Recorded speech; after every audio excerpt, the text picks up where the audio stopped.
الحمد لله كفى وسلام على عباده الذين اصطفى أما بعد. قال الله تبارك وتعالى في الكلام المجيد والفرقان الحميد: أعوذ بالله من الشيطان الرجيم. بسم الله الرحمن الرحيم.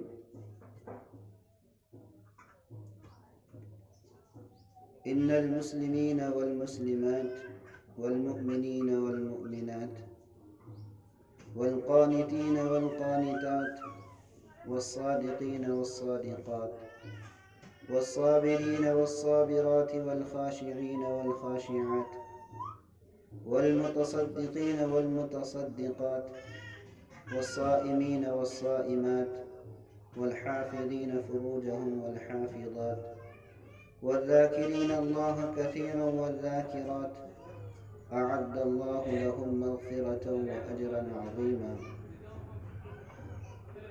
وقال النبي صلى الله عليه وسلم: الدنيا كلها متاع وخير المتاع المرأة الصالحة. صدق الله العظيم وصدق رسوله النبي الكريم. نحن على ذلك لمن الشاهدين والشاكرين والحمد لله رب العالمين. میری محترم و مکرم عزیز دینی خواتین، اللہ تبارک و تعالیٰ کا بہت بڑا کرم ہے، احسان ہے کہ اللہ تبارک و تعالیٰ نے دین کی نسبت پر دین کی بات کو سننے سمجھنے کے لیے ہم سب کو اپنی اپنی مشغولیات سے، اپنی اپنی مصروفیات سے، اپنی اپنی خانگی ضروریات سے، کام کاج سے نکل کر یہاں آ کر دین کی بات کو سننے سمجھنے کی توفیق عطا فرمائی ہے۔ میری عزیز دینی خواتینوں، اصل دین ہی ہے کہ تعلیمات کے راستے سے، وعظ و نصیحت کے راستے سے، فضائل کی تعلیم کے راستے سے دین ہمارے زندگیوں کے اندر آئے گا۔ اللہ کے نبی کا طریقہ، اللہ کا حکم ہماری زندگیوں کے اندر آئے گا، جس کی بنیاد پر اللہ تبارک و تعالی دنیا کی زندگی کو بھی خوشگوار بنائیں گے، اور دنیا کے بعد جو ہمارے سامنے ایک لامحدود زندگی آنے والی ہے، وہ زندگی بھی خوشگوار بنے گی۔ دنیا کی زندگی بھی عافیت والی، راحت والی، چین و سکون والی، اطمینان والی، اور دنیا کے بعد کی، موت کے بعد کی زندگی جو جنت کی زندگی ہوگی، اللہ اس کو بھی خوشگوار بنائے گا، جنت اور جنت کی نعمتوں سے نوازے گا، صرف اور صرف دین کی نسبت پر، کہ دین اللہ کو بہت محبوب ہے۔ ہم سب جانتے ہیں کہ اللہ تبارک و تعالیٰ نے اس کائنات کو اپنی قدرت سے، اپنی حکمت سے، اپنی دانائی سے بنایا ہے، چلا رہا ہے، چلاتے رہے گا، جب تک کہ اس دنیا میں ایمان والا بندہ بندی موجود ہے۔ جب ایمان والے دنیا میں نہیں رہیں گے، اللہ کا نام لینے والے دنیا میں نہیں رہیں گے، اللہ تبارک و تعالیٰ دنیا کے نظام کو ختم کر دیں گے۔ دنیا ایک ختم ہو جائے گی، جس کو ہم قیامت کہتے ہیں، قیامت طاری ہو جائے گی۔ تو اللہ تبارک و تعالیٰ کے نزدیک محبوب، پسندیدہ صرف اور صرف دین ہے، کہ بندہ بندی دین کے راستے سے جتنا اللہ کا محبوب بنتے ہیں، اتنا کسی اور راستے سے نہیں بنتے، کہ اللہ تبارک و تعالیٰ اس بندی سے بہت محبت کرتے ہیں، اس بندے سے بہت محبت کرتے ہیں جو اپنی خواہشات کو، اپنی چاہتوں کو، اپنی مرضیات کو اللہ کے حکم کے تابع کر دے، اپنی خواہشات کو قربان کرنا گوارا کر لے، لیکن اللہ کا دین مٹ جائے، نبی کا طریقہ، نبی کی سنت زندگی سے چھوٹ جائے، اس کو گوارا نہ کرے، ایسا بندہ، ایسی بندی اللہ کو بہت محبوب ہے۔ تو دین زندگیوں کے اندر آئے گا تعلیم کے راستے سے، مذاکروں کے راستے سے، دین کو سمجھنے کے راستے سے۔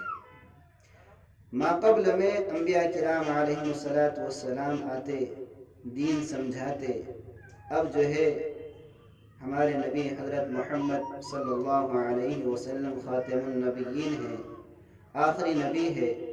آپ دنیا سے روپوش ہو گئے، دنیا سے چلے گئے، اب آپ کے بعد کوئی نبی نہیں آئے گا، لیکن بے دینی تو آئے گی۔ لوگ زندگیوں کے اندر سے، لوگوں کی زندگیوں کے اندر سے دین نکلے گا، خواہشات پیدا ہوگی، دنیا کی زیب و زینت اپنا اثر دکھلائے گی کہ بے دینی اس درجہ چھا جائے گی کہ ہم نمازوں کو نماز نہ سمجھیں گے، زکوٰۃ کیا چیز ہے پہچانی نہیں جائے گی، رمضان کدھر آیا کدھر چلا گیا پتہ نہیں چلے گا، حج کیا چیز ہے، حج کیا کیا ارکان ہیں، حج کہاں ادا ہوتا ہے، یہ سب جو ہے انسانیت بھول جائے گی۔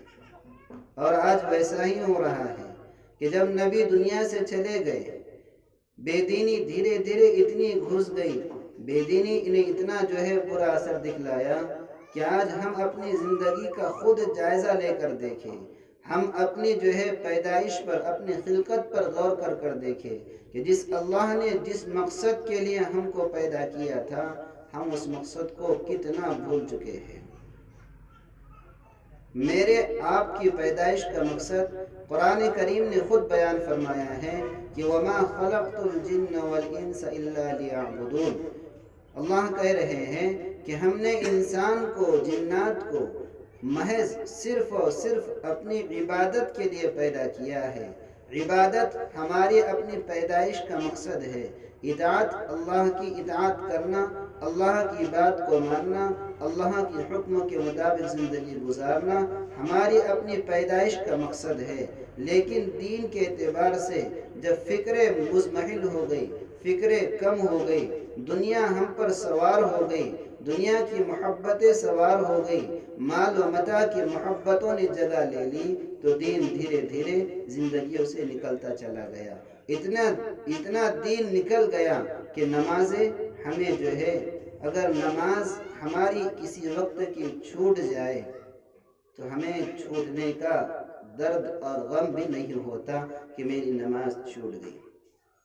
حالانکہ نبیوں کے محنت کے راستے سے صحابہ کا و صحابیات کا ایمان کتنا مضبوط بنا تھا کہ ایک تکبیر اولیٰ چھوٹ جائے، ایک اللہ کے حکم کے خلاف ورزی ہو جائے، اس کو گوارا نہیں کرتے تھے۔ جب محنت کے راستے سے، ان تعلیمات کے راستے سے، مذاکرات کے راستے سے، کتابی تعلیم کے راستے سے جب ایمان بنتا ہے تو اللہ کے ہر حکم پر نفس کے نہ چاہتے ہوئے بھی اپنے آپ کو کھڑا کرنا آسان ہوتا ہے۔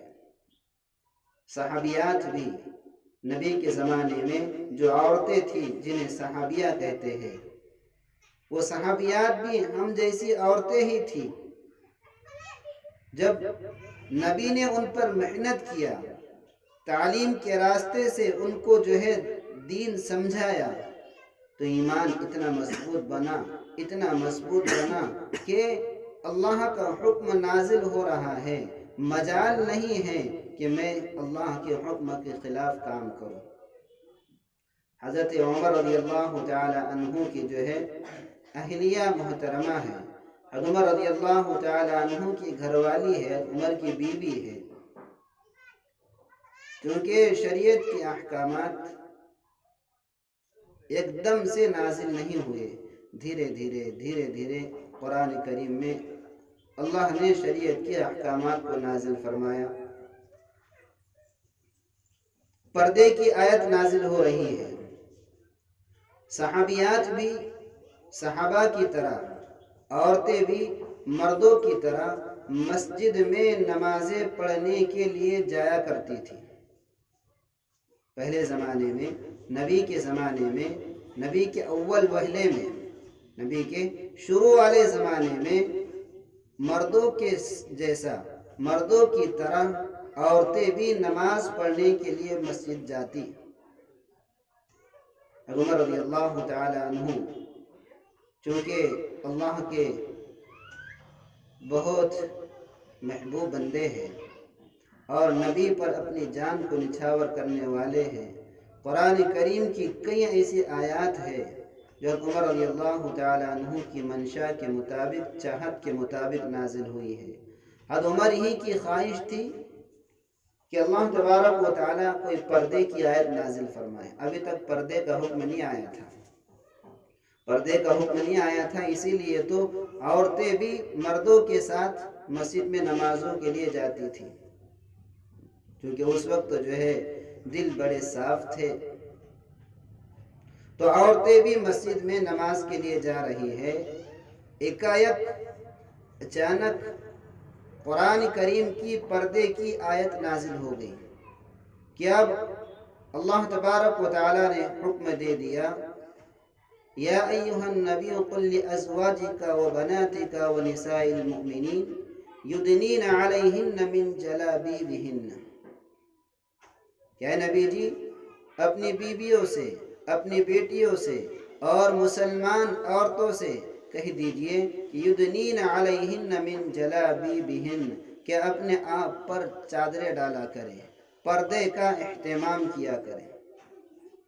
عمر رضی اللہ تعالی عنہ کی بیوی نماز کے لیے گئی ہوئی ہے، مسجد میں موجود ہے، پردے کی آیت نازل ہو گئی۔ جیسے ہی اللہ کے نبی نے پردے کی آیت صحابیات کو و صحابہ کو پڑھ کر سنائی، عمر رضی اللہ تعالی عنہ کی بیوی جو مسجد میں گئی ہوئی تھی اور پردے کی آیت ابھی تک نازل نہیں ہوئی، بعد میں نازل ہوئی مسجد میں جانے کے بعد، تو فوراً ایک کونے میں چمٹ کر بیٹھ گئی۔ حضرت عمر رضی اللہ تعالی عنہ کی بیوی صحابیہ ہے، کونے میں سمٹ کر بیٹھ گئی اور ایک بچے کو بلایا اور اپنے گھر بھیجا، میرے گھر جاؤ، میرے چادر لے کر آؤ، میرا برقع، میرا نقاب لے کر آؤ کہ میں جو ہے چادر پہن کر اب مسجد سے نکلوں گی۔ اتنی بھی تاخیر نہیں کی کہ گھر خود جا کر گھر سے جو ہے چادر لے کر آتی، گھر پر جا کر جو ہے پردہ کرتی، نہیں، وہی مسجد کے کونے میں چھپ کر دب کر بیٹھ گئی اور بچے کو چادر لانے کے لیے بھیجا کہ میں یہیں سے جو ہے پردہ جو ہے اختیار کروں گی، پردہ کروں گی۔ کہ جب ایمان بنتا ہے تعلیم کے راستے سے، محنت کے راستے سے، تو بندہ یا بندی اتنی بھی تاخیر نہیں کرتے ہیں کہ اللہ کے حکم کی اتباع میں تھوڑی بھی تاخیر ہو جائے۔ جیسے ان صحابیہ نے اتنی بھی تاخیر گوارا نہیں کی کہ میں گھر جا کر پردہ کر لوں۔ کیوں کہ ایمان بنا تو اللہ کے ہر حکم کو زندگی کے اندر لانا آسان۔ آج میری ماں اور بہنوں، ہم اپنے ایمان کا جائزہ لیں، ہم اپنے دین کا جائزہ لیں کہ ہمارے اندر اللہ کے حکموں کی کتنی قدردانی ہے، ہمارے اندر اللہ کے حکموں کی کتنی قدردانی ہے، اللہ کی ذات پر کتنا یقین، کتنا بھروسہ ہمیں ہے۔ ہمارے اپنے دین کا یہ حال ہے، ہمارے اپنے تعلق سے اللہ کے احکامات کا یہ حال ہے کہ ہماری فجر کی نماز نیند کے نظر ہو جاتی ہے، اور ظہر کی نماز کھانے پکانے، برتن دھونے کی نظر ہو جاتی ہے، پھر عصر و مغرب دوبارہ کھانے پکانے کی نظر، پھر جو ہے عشاء کی نماز بستروں کو برابر کرنے کی نظر ہو جاتی ہے۔ بتاؤ کتنی نمازیں ہماری زندگیوں سے چھوٹ رہی ہیں اور اللہ کے حکم کے چھوٹنے کا ہمیں احساس تک نہیں ہوتا کہ میری زندگی سے ایک نماز چھوٹ جانا، میں نے کتنا بڑا جرم، کتنا بڑا گناہ کیا ہے۔ صحابہ و صحابیات کے زمانے میں نماز کا چھوڑنا بہت بڑا گناہ سمجھا جاتا تھا، جرم عظیم سمجھا جاتا تھا کہ نماز صحابہ و صحابیات چھوڑ لے، اس کا تصور تک نہیں تھا کہ نماز مسلمان چھوڑ سکتا ہے۔ اس لیے اللہ کے نبی نے حدیث میں فرمایا نا کہ مسلمان کے درمیان اور ایک غیر مسلمان کے درمیان، مسلمان اور کافر کے درمیان نماز پڑھنے نہ پڑھنے کا فرق ہے، کہ مسلمان نماز چھوڑتا نہیں اور کافر نماز پڑھتا نہیں۔ آج مسلمان نماز چھوڑ کر کفر کے دائرے میں داخل ہو رہا ہے، کفر کے شانہ بشانہ چڑھ رہا ہے، گویا کہ اپنے عمل سے ثابت کر رہا ہے کہ میں بھی کافروں کی طرح سے لاپرواہ ہو کر نمازوں کو قربان کر رہا ہوں، نمازوں کو چھوڑ رہا ہوں۔ تو نماز اللہ کا اہم ترین حکم ہے۔ جب ہمارا ایمان اللہ سے جڑے گا، ہمارے دلوں کا یقین یہ بنے گا کہ کرنے والی ذات صرف اور صرف اللہ کی ہے، اللہ کو راضی کرنا ہے، اللہ کو خوش کرنا ہے، اللہ کو منانا ہے، تو اللہ کو منانے کے جو راستے ہیں، اللہ کو خوش کرنے کے جو طریقے ہیں، ان طریقوں کو ہر حال میں ہمیں پورا کرنا آسان ہوگا۔ اللہ نے بہت چھوٹی سی، بہت مختصر سی زندگی کے اندر بہت چھوٹے چھوٹے احکامات دیے ہیں۔ ہر بہن اور ہر بھائی اللہ کے حکموں کے مطابق زندگی گزار سکتا ہے۔ اللہ نے اس کی صلاحیت ہمارے اندر رکھی ہے۔ اللہ کسی بھی شخص کو، کسی بھی فرد کو اس کی اپنی حیثیت و طاقت سے زیادہ بوجھ کا مکلف نہیں بناتے، جتنی طاقت ہے اتنا بوجھ ڈالتے۔ اللہ کو معلوم ہے کہ میرے بندے، میری بندیاں 5 وقت کی نماز پڑھ سکتے ہیں، تو اللہ نے 5 وقت کی نمازیں فرض کی۔ ورنہ معراج میں اللہ کے نبی جب گئے تھے 50 نمازیں ملی تھی۔ اب بتاؤ، دن بھر میں 5 نمازیں پڑھنا ہمارے لیے مشکل ہے، 50 نمازیں ہم کیسی پڑھ سکتے تھے؟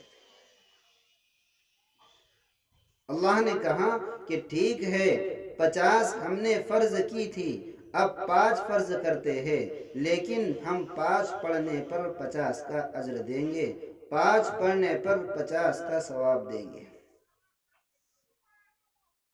اللہ تبارک و تعالی نماز پڑھنے سے بہت خوش ہوتے ہیں۔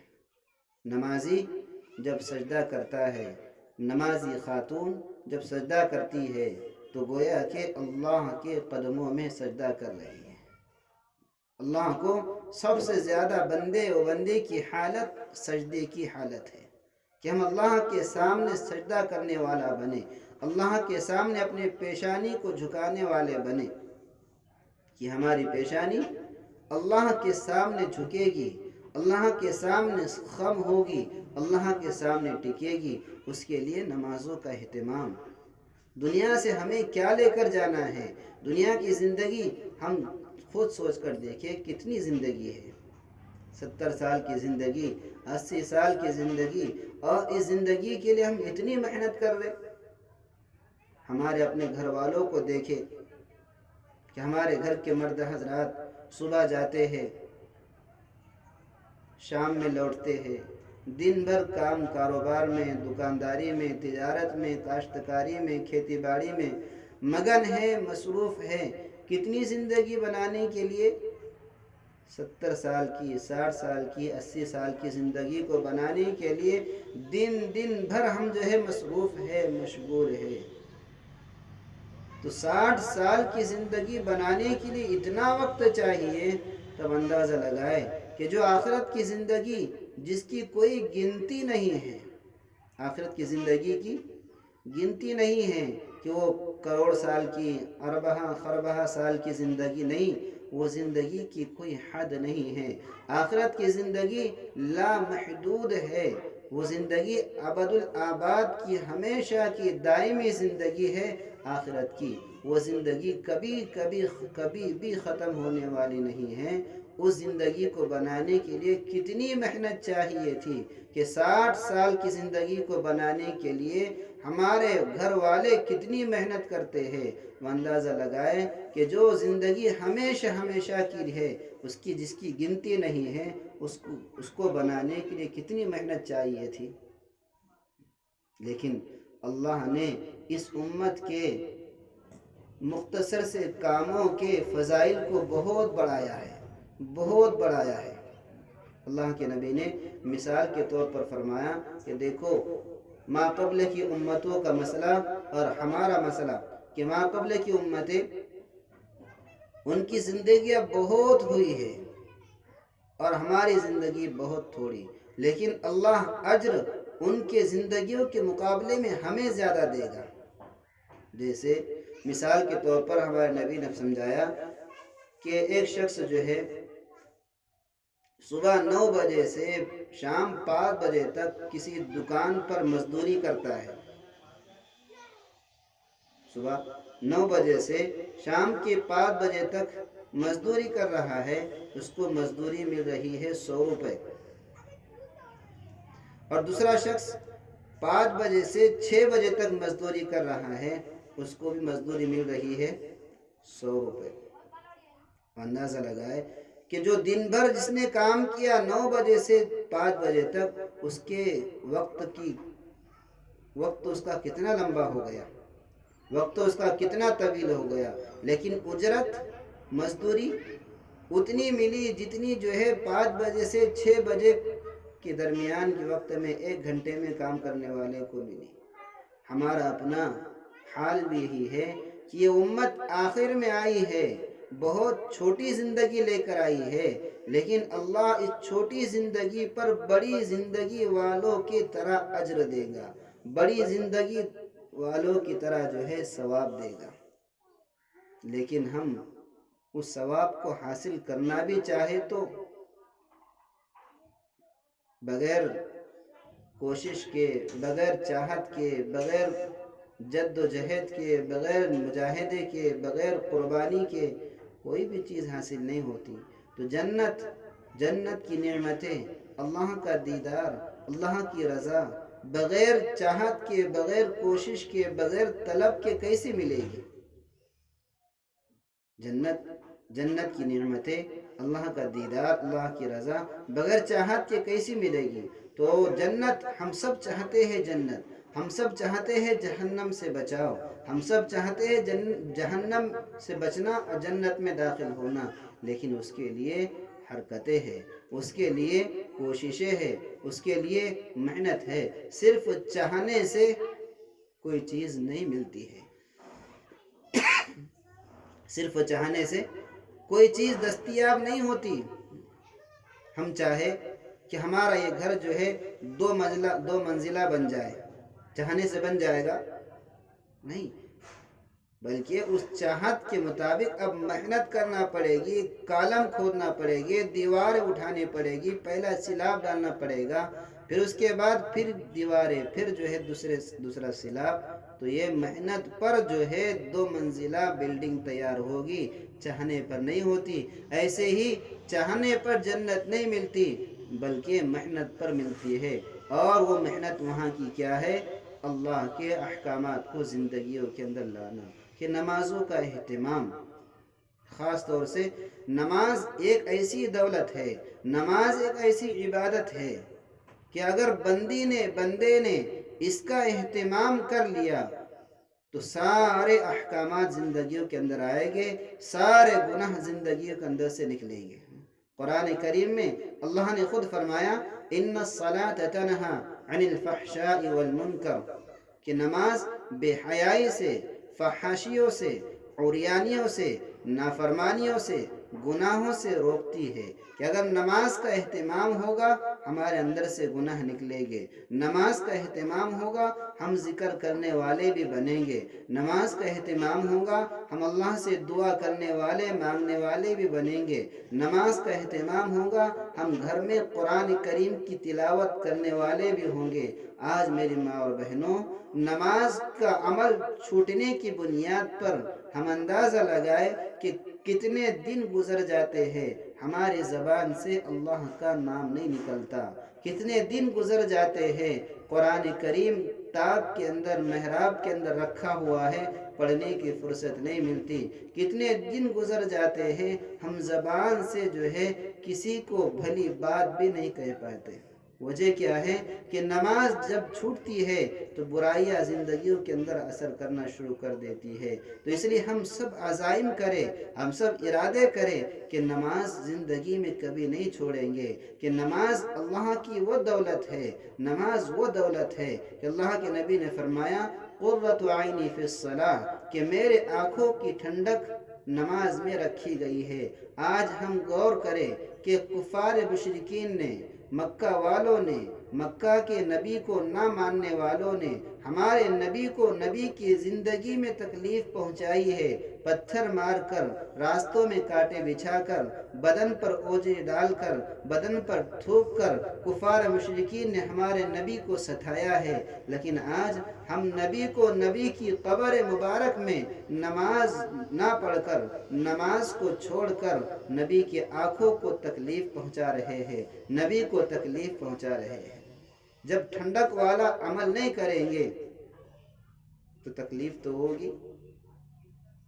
تو اندازہ لگائے کہ جس نبی نے ہمارے لیے رو کر گیا، جس نبی نے ہمارے لیے تڑپ کر گیا، جو نبی ہمارے لیے سسک کر گیا ہے کہ جنت البقیع میں ایک رات عائشہ رضی اللہ تعالی عنہ نے دیکھا کہ ہمارے نبی گھر میں نظر نہیں آ رہے، ڈھونڈ رہا، چاروں طرف دیکھا کہ کہیں گئے ہوں گے، کہیں نظر نہیں آئے۔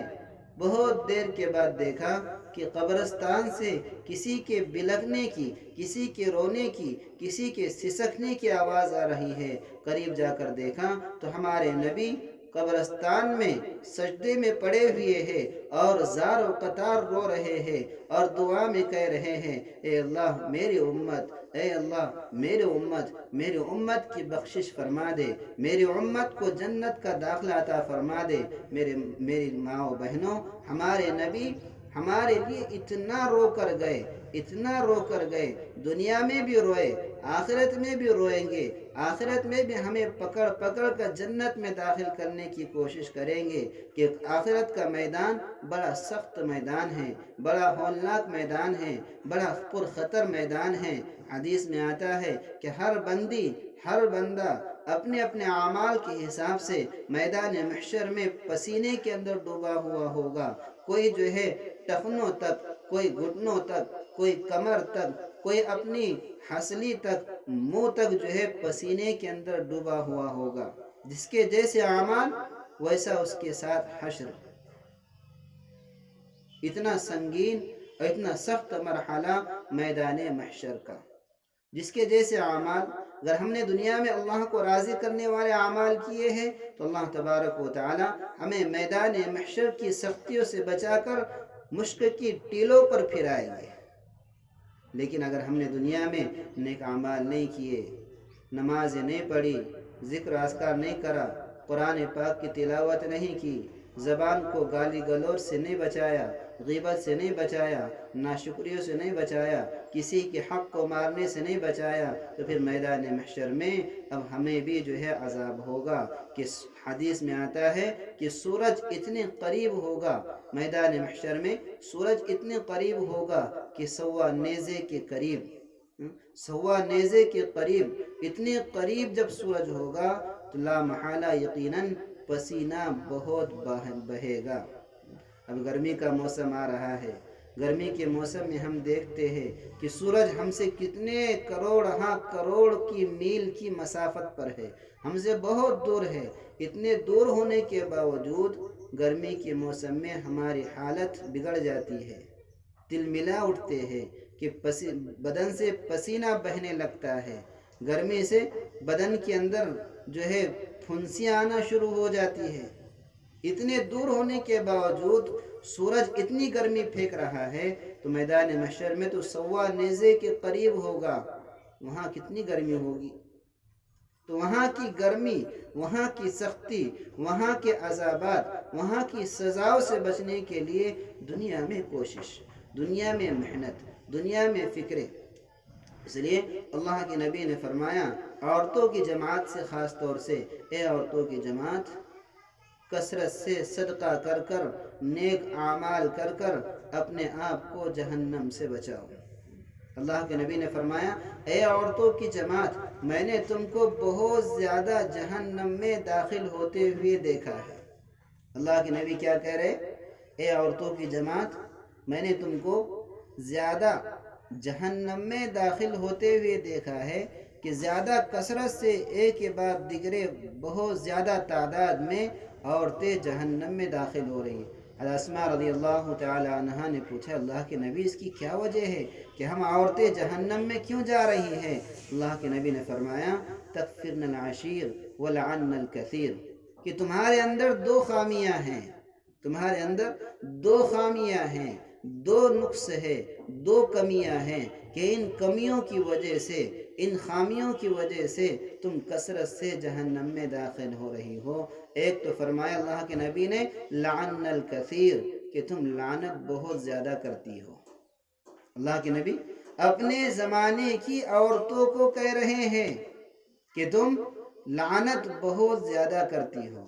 آج ہم خود اپنا جائزہ لے کر دیکھیں کہ آج ماں جو اپنا چہیتا بیٹا ہے، اپنی چہیتی اولاد ہے، جس ماں نے اپنے بیٹے کو، اپنی اولاد کو بڑے لاڑ سے، بڑے پیار سے، بڑے شفقت سے پالا ہے، اپنے آپ کو تکالیف میں رکھا، اپنے اولاد کو سکھ میں رکھا، آج غصے میں آ کر کبھی اپنے اولاد سے کوئی اپنے چاہت کے خلاف کام ہو جاتا ہے تو غصے میں اپنی زبان سے فوراً لعن طعن کر دیتی ہے، فوراً کوسنا شروع کر دیتی ہے کہ تیرا ستیاناش ہو جائے، تو گڑ جائے، تو کھب جائے۔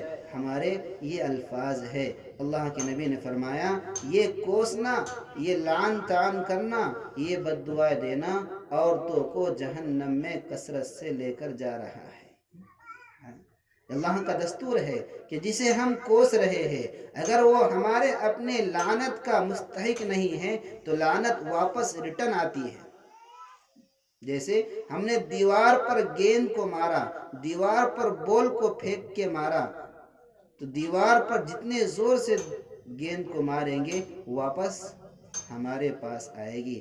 ایسے ہی جس کو ہم نے لعنت کی، جس کو ہم نے برا بھلا کہا، جس کو ہم نے کوسا، جس کی ہم نے غیبت کی، جس کی چگلی کی، جس پر ہم نے بہتان باندھا، اگر وہ اس کے اندر یہ ساری خامیاں نہیں ہیں تو لوٹ کر ہمارے اوپر آتی ہے، جس کی بنیاد پر ہم جہنم میں جائیں گے۔ اللہ کے نبی فرما رہے ہیں ایک وجہ جہنم میں جانے کی لعن الکثیر، کہ تم لعنت بہت زیادہ کرتی۔ اس لیے اپنے زبان کی حفاظت، اپنے زبان کی حفاظت، کہ زبان سے کسی کے دل دکھنے والی بات نہ ہو۔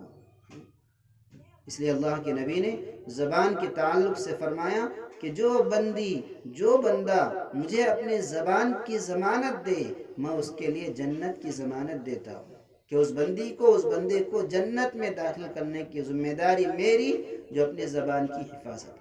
اس لیے زبان کا صحیح استعمال، زبان سے کسی کی حق تلفی نہ ہو، زبان سے کسی کو تکلیف نہ پہنچائے، زبان سے کسی کے تعلق سے کوئی بری بات، کوئی گالی گلوچ، کوئی کوسنا، لعنت کرنا ہم نہ کریں۔ اس لیے ابو بکر صدیق رضی اللہ تعالی عنہ جو بڑے جلیل القدر صحابی ہے، نبیوں کے بعد سب سے اونچا مقام ابو بکر صدیق کا ہے، وہ بھی شخص اتنے بڑے ہونے کے باوجود اپنی زبان کو مروڑتے تھے، اپنی زبان کو کھینچتے تھے اور تکلیف دیتے۔ کسی نے پوچھا امیر المومنین آپ یہ کیا کر رہے ہو؟ فرمایا یہی وہ زبان ہے مجھے جہنم کے گڑھے تک لے کر آئی ہے، کہ جب ہم زبان کا استعمال صحیح نہیں کریں گے، زبان سے کسی کو میٹھے الفاظ کے بجائے دکھ دینے والے الفاظ کہیں گے تو زبان لا محالہ جہنم تک لے کر جائے گی۔ تو اللہ کے نبی نے پہلی چیز جو فرمایا وہ لعن الکثیر، کہ تم لعنت بہت زیادہ کرتی۔ تو ہم اپنے آپ کو لعنت ملامت سے بچائیں، کوسنے سے بچیں۔ ایسے ہی دوسری چیز فرمایا وَتَكْفِرْنَ الْعَشِيرَ، جس کی وجہ سے عورتیں کثرت سے جہنم میں جا رہی ہیں۔ دوسری چیز فرمایا تکفرن العشیر، شوہروں کی ناشکری کرنا، خاوندوں کی ناشکری کرنا، ماں والد کی، بھائیوں کی ناشکری کرنا. خاص طور سے حدیث میں شوہر کا لفظ ہے کہ شوہر کی ناشکری. انسان ہیں، انسان ہی سے تو خطا ہوگی، انسان ہی سے تو غلطی ہوگی، فرشتوں سے تھوڑی نہ غلطی ہوگی. اگر کبھی ہمارے مزاج کے خلاف کوئی کام ہو جائے، اگر کبھی ہمارے اپنے چاہت کے خلاف کوئی کام ہو جائے، ہم نے کوئی چیز شوہر سے مانگی تھی، شوہر نے غفلت، سستی، کوتاہی یا اسباب نہ ہونے کی بنیاد پر نہیں لا کر دیا ہے، تو ہم ناراض نہ ہوں، ہم ناشکری نہ کریں. ورنہ بسا اوقات خصوصاً عورتوں کا ایک مزاج ہوتا ہے کہ اگر ہم نے کوئی چیز شوہر سے مانگی، شوہر نے نہیں لا کر دیا، تو ہم کیا کرتے کہ پوری زندگی کے شوہر کے احسانات کیے کرا پر پانی پھیر دیتے. کہ اکثر محاورہ سننے ملتا ہے کہ اکثر عورتیں کہتی ہے کہ جب سے میں تمہارے نکاح میں آئی، میں نے کوئی سکھ نہیں دیکھا، کوئی راحت نہیں دیکھا. حالانکہ ایک مرتبہ ایسا ہوا ہے کہ شوہر نے اس کی مزاج کے خلاف کام کر دیا، ہم نے پورے زندگی کے ناشکری پنے کو سامنے لا کر رکھ دیا کہ میں نے کبھی سکھ نہیں دیکھا. تو یہ ناشکری اتنی بری بلا ہے کہ اللہ کے نبی فرما رہے ہیں کہ ناشکری ہے جس کی وجہ سے عورتیں کثرت سے زیادہ تعداد میں جہنم میں جا رہی ہیں. تو میرے عزیز خواتینوں، عزیز ماں اور بہنوں، اللہ تبارک و تعالیٰ نے دنیا کی یہ مختصر سی زندگی دی ہے. اس زندگی کے اندر حقوق اللہ بھی ادا کرنے ہیں، حقوق العباد بھی ادا کرنے ہیں. اللہ کے حق بھی ادا کرے، بندوں کے حق بھی ادا کرے. حقوق اللہ میں نمازوں کا اہتمام ہے، روزوں کا اہتمام ہے. رمضان کا مہینہ آ رہا ہے قریب ہی، 2-2.5 مہینے کے بعد رمضان کے روزوں کا اہتمام، زکوٰۃ کا اہتمام. اگر اللہ نے حج کی طاقت رکھی ہے، حج کا اہتمام، ذکر و اذکار کا اہتمام، قرآن پاک کی تلاوت کا اہتمام. یہ اللہ کے حقوق ہے. اور بندے کے حقوق ہم پر جن جن کے حق عائد ہوتے ہیں ان سب کے حق ادا کرے.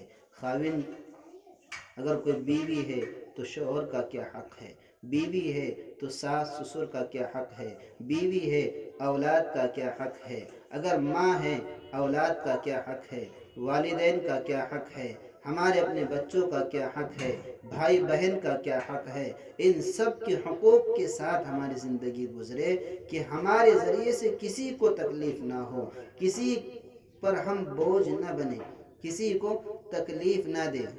حدیث میں مومن کی علامت فرمائی ہے کہ من سلم المسلمون من لسانه ويده، المسلم من سلم المسلمون من لسانه ويده، کہ مسلمان وہ ہے جس کے ہاتھ اور پیر سے دوسرا مسلمان محفوظ رہے، دوسرا مسلمان محفوظ. ورنہ اگر آج ہم نے حقوق العباد کی ادائیگی کی فکر نہیں کی، اگر ہم نے دنیا میں کسی کا 1 روپیہ بھی لیا ہے، کل روز محشر میں ہمیں 700 مقبول نمازیں 1 روپے کے بدلے میں دینی پڑے گی.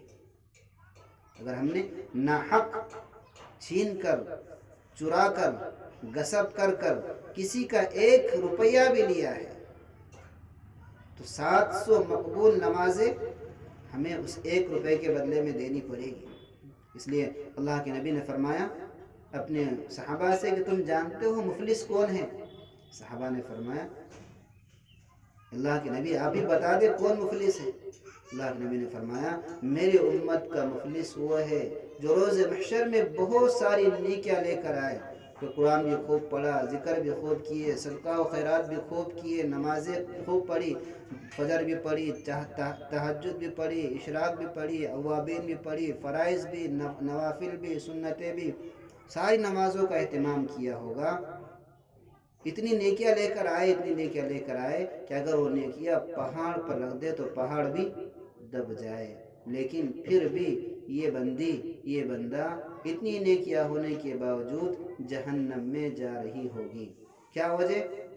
فرمایا کہ نیکیاں تو خوب لے کر آئی ہے لیکن کسی کو گالی دی، کسی کو برا بھلا کہا، کسی پر تھپڑ اٹھایا، کسی کو جو ہے لعن طعن کیا، تو گالی جس کو دی تھی وہ آئے گا، وہ بندی آئے گی، کہے گی اے اللہ تیری یہ فلاں بندی نے مجھے دنیا میں گالی دی تھی، اس گالی کا بدلہ مجھے آج دلا دے۔ اللہ کہے گے جتنی نیکیاں تجھے چاہیے اس کی نیکیوں میں سے لے کر چلے جا۔ اب بتاؤ، جب اللہ اس بندی کو اختیار دیں گے کہ جتنی نیکیاں چاہیے اتنی لے کر چلے جا، وہ کوئی نیکی چھوڑے گی؟ اگر دنیا میں آج ہمیں کوئی کہے کہ دیکھو یہ سونے کے زیورات ہے رکھے ہوئے، جتنے زیورات تمہیں چاہیے اتنے اٹھا لو، جتنے تم اٹھا لو گے سب تمہارے کے تمہارے، ہم ٹرک کھڑا کر دیں گے ایک لا کر کہ ٹرک بھر بھی ہو جائے تو چلے گا۔ ایسے جب اللہ روز محشر میں اس بندی سے کہے گے جو حق مانگنے آئے گی کہ جتنی نیکیاں چاہیے اتنی لے کر چلے جا، وجہ یہ ہے کہ یہ اتنی نیکیاں رکھنے والی جو پہاڑ پر رکھے تو دب جائے یہ بھی جہنم میں جا رہی ہے۔ وجہ کیا ہے کہ ہم نے جو ہے حقوق العباد کی ادائیگی نہیں کی، کہ کسی کی غیبت سے اپنے آپ کو نہیں بچایا، گالی گلوچ سے اپنے آپ کو نہیں بچایا، لعن طعن سے اپنے آپ کو نہیں بچایا، کوئی چیز کے غصب و چھیننے سے اپنے آپ کو نہیں بچایا۔ اس لیے جو ہے ہم اپنے اعمال کی حفاظت کی نگرانی کریں، ہمارے اعمال جو ہم کر رہے ہیں نیکیاں اس کی حفاظت، ورنہ کیے کرائے نیکیاں حقوق العباد کی ادائیگی نہ کرنے کی وجہ سے ضائع ہو جاتی ہے، سلب ہو جاتی ہے، چلے جاتی ہے۔ اس لیے میری ماں و بہنوں، یہ جوڑ رکھنے کا تعلیم کا مقصد ہی یہ ہے کہ نیکیوں کی حرص اور نیکیاں جمع کرنے کی چاہت ہمارے اندر ہو۔ دنیا کی چاہت جو آج ہمارے اندر بس گئی کہ ہر ایک دنیا کے اعتبار سے یہ چاہ رہا ہے کہ میرے پاس 1 ایکڑ ہے تو 2 ایکڑ ہو جائے، 1 دکان ہے تو 2 دکان ہو جائے، 2 ہو تو 3 ہو جائے، 3 ہے تو 4 ہو جائے۔ دنیا کے اعتبار سے ہر ایک کی بڑھنے کی کوشش ہے۔ ہماری سوچ و فکر دنیا کی حد تک محدود نہ رہے، بلکہ آخرت کے اعتبار سے ہماری فکریں بڑھے، آخرت کے اعتبار سے ہم سبقت کرنے والے ہو۔ اللہ نے قرآن کریم میں ہمیں آخرت کے اعتبار سے حرص کرنے کی ترغیب دی ہے کہ دنیا میں ہم ایک دوسرے کی حرص نہ کریں کہ بھئی اس کے پاس تو بہت زیادہ مال و متاع ہے، اس کے پاس اعلیٰ بلڈنگ ہے، ہماری کیسی ہو جائے۔ نہیں، یہ تو دنیا کی زندگی ایک دن چھوٹ جائے گی، چھوڑ کر جانا ہے۔ نہیں، فلاں بندی تہجد بھی پڑھتی ہے، میرے سے تو فجر بھی نہیں ہو رہی ہے، اب حرص ہو کہ میں کم سے کم فجر تو پڑھوں، فلاں تہجد پڑھ رہی ہے، نوافل پڑھ رہی ہے، میں اس سے زیادہ تہجد پڑھوں، فلاں 2 رکعت تہجد پڑھتی ہے، فلاں بندی میں 4 پڑھوں، وہ 4 پڑھتی ہے میں 6 پڑھوں۔ اعمال کے اندر حرص، اعمال کے اندر ایک دوسرے سے سبقت، ایک دوسرے سے آگے بڑھنے کی کوشش ہمارے اندر ہو۔ یہ سبقت، یہ کوشش آخرت میں کام دے گی، دنیا میں بھی نفع دے گی، آخرت میں بھی نفع دے گی۔ اس لیے یہ اعمالوں کا شوق پیدا ہو، نماز کا شوق، ذکر کا شوق، قرآن کی تلاوت کا شوق، اچھائیوں کے کاموں کے کرنے کا شوق، اس شوق کو پیدا کرنے کے لیے ہی یہ تعلیم ہے۔ اس شوق کو پیدا کرنے کے لیے یہ تعلیم ہے کہ ہم جو ہمارے یہاں ہفتے میں 1 مرتبہ تعلیم ہوتی ہے اس کو مضبوطی سے مضبوط پکڑیں کہ ہر ہفتے اس تعلیم میں پوری بستی کی مستورات کو لے کر پہنچے۔ ایسے ہی روزانہ ہم اپنے گھروں میں تعلیم شروع کریں، روزانہ ہمارے اپنے گھر میں کتابی تعلیم ہو، فضائل اعمال کی ہو یا منتخب احادیث کی تعلیم ہو، کہ جو ہمارے گھر میں پڑھنے والی بہن ہے، ہمارے بھائی ہے، ہمارے گھر والے ہیں، ہمارے والد ہیں، جو بھی گھر میں پڑھنے والے ہیں ان کے ذریعے سے کتابی تعلیم، کہ سب گھر والے ایک جگہ بیٹھ کر تعلیم سنیں۔ اس کے بنیاد پر عملوں کا شوق پیدا ہوگا، بے دینی ختم ہوگی اور ہماری نسلوں کی صحیح حفاظت ہوگی، نسلوں کی صحیح حفاظت ہوگی۔ ورنہ آج نئی نسل ہماری آ رہی ہے، بے دینی کا شکار ہوتے جا رہی ہے۔ موبائلوں نے بہت زیادہ جو ہے بے دینی کو عام کر دیا ہے۔ کئی ایسی خبریں ہیں کہ جب دینداری نہیں ہوگی نا تو ایک دین والا، ایک مسلمان خاتون، اس کو دیر نہیں لگے گی ایک غیر مسلم خاتون کے اندر تبدیل ہونے کے لیے۔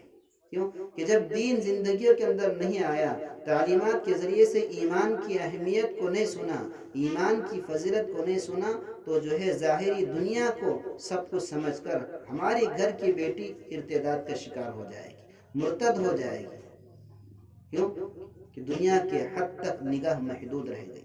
اس لیے گھر کی تعلیم کو زندہ کرے، گھر میں ہمارے تعلیم ہو، کتاب کی تعلیم، ایک وقت روزانہ ایک وقت طے کر کر ہم فضائل کی تعلیم کریں، ایسے نمازوں کا گھر میں اہتمام کریں، خود بھی پڑھے، اپنے گھر کی ساری بچیوں کو نمازوں کا اہتمام کرنے کے لیے کہیں، گھر کی ساری مستورات نمازیں پڑھے۔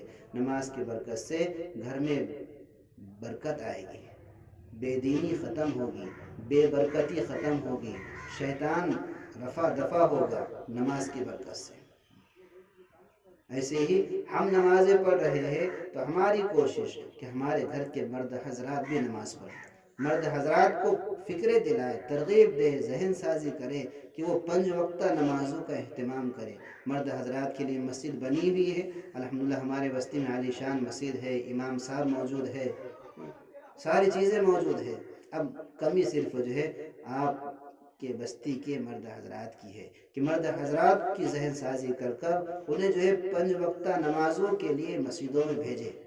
اذان ہمیں سنائی دیتی ہے، اذان ہوئی فوراً ترغیب دے کہ دیکھو جی اذان ہو رہی ہے، جاؤ نماز پڑھو، اللہ کا بہت بڑا حکم ہے۔ اگر ہم کہہ نہیں سکتے، خوف ہے، ڈر ہے، تو ہم اپنے عمل سے دکھلائے کہ اپنے گھر والوں کے سامنے ہم خود نماز پڑھے، پھر ان کو خود احساس ہوگا کہ میری گھر کی میری بیٹی، میری والدہ، میری بیوی، میری بہن نماز پڑھ رہی ہے، میں بھی تو مسلمان ہوں، مجھے بھی نماز پڑھنا چاہیے۔ اب ان کے اندر احساس پیدا ہوگا، اب فکریں پیدا ہوگی۔ اس لیے جو ہے ہم بھی خود نیک اعمال کا اہتمام کرے، گھر کے مرد حضرات کو بھی اس کی ترغیب دیں۔ ایسے جو ہے ہمارے گھروں میں چھوٹے بچے ہیں، چھوٹے بچوں کا مستقبل، ان کا بھوشیہ ہمارے اپنے ہاتھ میں ہے، تو دین کی تعلیم سے انہیں بھی آراستہ کرے کہ ہمارے چھوٹے بچوں کو مسجد میں، مکتب میں پابندی کے ساتھ میں روانہ کرے، پابندی کے ساتھ میں بھیجنا۔ یہ آئندہ آنے والی ہماری نسلوں کے مستقبل کو سنوارنا ہے، ورنہ اگر ہم نے دینی تعلیم سے ان کو دور رکھا، اپنی نسلوں کو دور رکھا، تو بڑے ہونے کے بعد یہی نسلیں ہمیں کوسیں گی کہ ہمارے ماں باپ نے ہمیں پڑھایا نہیں، ہمارے ماں باپ نے ہماری نگرانی نہیں کی۔ تو جس طرف ہم بچوں کو لے جائیں گے وہ اس طرف چلیں گے، جیسے بچوں کی ذہن سازی کریں گے وہ اس طرف دوڑیں گے۔ اس لیے دین کے تعلق سے بچوں کی فکریں، تو گھروں میں تعلیم، نمازوں کا اہتمام، ایسے ہی اللہ کے راستے میں نکلنے کی ترتیبیں بنیں۔ اپنے گھر کے مرد حضرات کو کی تشکیل کرے، ذہن سازی کرے، فکریں دلائے۔ ایک دم سے نماز پر آ جانا ان کے لیے بھی بہت مشکل ہے، جب تک کسی چیز پر کوئی چیز لگتی نہیں، جب تک فکریں، صلاحیتیں، جان مال کسی چیز پر نہیں لگتا، احساس نہیں پیدا ہوتا، اس چیز کی عظمت اور قدر نہیں آتی۔ تو جب اللہ کے راستے میں نکلیں گے، جان کے ساتھ، مال کے ساتھ، وقت کے ساتھ، کاروبار کو چھوڑ کر، گھر والوں کو چھوڑ کر، اب جو ہے فکریں پیدا ہوگی، اب اعمال زندگیوں کے اندر آئیں گے۔ اس کے لیے الحمدللہ ابھی 10 فروری سے اپنے صوبے کا جو ہے، صوبے کے ذمہ دار اپنے پاس آ رہے ہیں۔ 10 تاریخ کو ماہور میں جو ہے جوڑ ہے، اجتماع ہے، تو گھر کے اپنے مرد حضرات کی تشکیل کر کر چلے کے لیے ان کو جو ہے فکر دلائے کہ اللہ کے راستے میں جائے۔ اپنے یہاں کوئی نئی بات نہیں ہے، پہلے بھی کئی مرتبہ آپ کے بستی سے لوگ اللہ کے راستے میں جا کر آ چکے ہیں۔ ابھی بھی جو ہے عنوان ہمارے پاس میں ہے اجتماع کا، اس اجتماع سے جو ہے تشکیل کرے۔ گھر کی عورتیں جب ذہن سازی کرتی ہے، میٹھے الفاظ میں اپنے گھر والوں کو بولتی ہے نا، تو بات بہت جلدی دل میں گھستی ہے، دماغ میں گھستی ہے۔ تو ہم تشکیل کریں گے، فکریں دلائیں گے، تو اللہ کی ذات سے امید ہے کہ ہمارے اپنے گھر والوں کا اللہ کے راستے میں نکلنا آسان ہو۔ ایسے ہم بھی اللہ کے راستے میں نکلے، ہم بھی اپنی ترتیب بنائیں کہ 3 دن سے ہماری ابتدا ہو کہ اپنے گھر کے مرد حضرات کے ساتھ، اپنے محرم کے ساتھ میں جو ہے 3 دن اللہ کے راستے میں نکلے، 3 دن اللہ کے راستے میں نکلے۔ جب تک ہم اللہ کے راستے میں نہیں نکلیں گے دنیا کی بے ثباتی آخرت کا دائمی ہونا سمجھ میں نہیں آئے گا، ورنہ جو ہے دنیا سے ہم یوں ہی بے عمل کے بد عمل کے چلے جائیں گے، اور میدان محشر میں قیامت میں اب ہمیں خون کے آنسو رونا پڑے گا، لیکن اب جب وقت نکل جاتا ہے ہاتھ سے، اب پچھتانے کے بعد کچھ نہیں ہوتا۔ اس لیے بہتر یہی ہے کہ ہم دنیا ہی میں آخرت کے کاموں کی کفایت کریں، آخرت کے کاموں کی تیاری کریں۔ اللہ تبارک و تعالی ہمیں جو ہے عمل کی توفیق عطا فرمائے، ساری جو چیزیں سنی گئی کہی گئی ان سب باتوں پر عمل کی توفیق عطا فرمائے۔ آخر دعوانا الحمدللہ رب العالمین۔ بسم اللہ الرحمن الرحیم، الحمد للہ رب العالمین والعاقبۃ للمتقین والصلاة والسلام علی رسولہ النبی الکریم۔ ربنا آتنا في الدنيا حسنة وفي الآخرة حسنة وقنا عذاب النار۔ اللهم اصلح لنا شأننا كله ولا تكلنا إلى أنفسنا طرفة عين۔ اے اللہ ہم سب کے گناہوں کو معاف فرما، اے اللہ عفو کا، درگزر کا، سہولت کا، یسر کا، آسانی کا معاملہ فرما۔ اے اللہ ہماری جتنی مایا اور بہنیں یہاں تعلیم کے عنوان پر دین کی بات کو سننے کے لیے جمع ہوئی ہے، اے اللہ سب کے آنے کو قبول فرما۔ اے اللہ سب کی زندگیوں کے اندر برکت عطا فرما، راحت، چین، سکون، اطمینان عطا فرما۔ اے اللہ بے دینی کو ختم کرنے کے فیصلے فرما، اے اللہ بیماریوں سے حفاظت فرما، اے اللہ حالات سے، پریشانیوں سے حفاظت فرما۔ اے اللہ ہم سب کو اپنا تعلق، اپنا قرب عطا فرما۔ اے اللہ ہمارا سب سے بڑا جرم یہ ہے کہ اللہ ہم نے تجھے سمجھا نہیں ہے، اے اللہ تجھے جانا نہیں ہے۔ اے اللہ ہمیں اپنے ذات کا تعلق عطا فرما، اے اللہ تیرے ذات عالی کا یقین عطا فرما۔ اے اللہ تیرے مرضیات کے مطابق زندگی گزارنے کی توفیق عطا فرما۔ اے اللہ اب تک جتنی کوتاہیاں، لغزشیں، خطائیں ہوئی ہے، اے اللہ ہم ان سب سے توبہ کرتے ہیں، اے اللہ ہم سب کو معاف فرما کر اے اللہ آئندہ تیرے حکموں کے مطابق زندگی گزارنے کی توفیق عطا فرما۔ اے اللہ مستورات کو اپنے دین کے مطابق، مردوں کو اپنے دین کے مطابق، بچوں کو اپنے دین کے مطابق، اے اللہ ہر ایک کو اپنے اپنے دین پر چلنے کی توفیق عطا فرما۔ اے مولا کریم، اے اللہ جس گھر میں تعلیم ہو رہی ہے، اے اللہ اس گھر کو ذریعہ بہانہ بنا کر پورے بستی میں ہدایت کو عام فرما دے۔ اے اللہ مسجد کو 100% سجدوں سے آباد فرما دے۔ اے اللہ عورتوں کے اندر دینی جذبے عطا فرما، مردوں کے اندر دینی جذبے عطا فرما۔ اے اللہ اس بستی کو ذریعہ بنا کر پورے علاقے میں، پوری دنیا میں دین کی ہواؤں کو عام و تام فرما۔ اے اللہ ہماری اس دعا کو اپنے جود و کرم سے قبول فرما۔ سبحان ربک رب العزت عما یصفون وسلام علی المرسلین والحمد للہ رب العالمین۔